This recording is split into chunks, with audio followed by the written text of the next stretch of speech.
Hi there. Today we're going to take a look at how to replace ink cartridges in a Canon MG3650. And this is nice and simple and can be done from the printer itself without needing to involve a PC or laptop. So to get ourselves going, we need to open the hatch on the front of the printer, which we do. Get our fingers in the little insert here and just pull away. The door itself come down. Once the printer realizes that door has been opened, as you can see, it gets the ink cartridge cradle over here into a position where we can access the cartridges. And now to get to the cartridges, you have colour on the left, black on the right. It's indicated in this little hatch here if you have any doubts. And to release the cartridge, we simply pull down on this little grey handle. Do you hear that nice click? Then the cartridge itself will come free. Okay.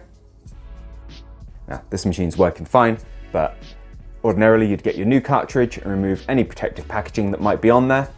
If you're buying new or remanufactured cartridges, there will be something that needs taken off.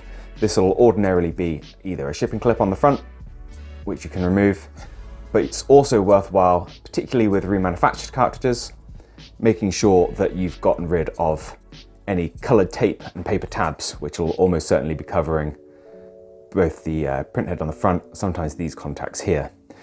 With some remanufacturers, you might find they put it on sideways, so it can sometimes easily be missed. So make sure you've got that off as well. Then we just put the cartridge back in at a slight angle.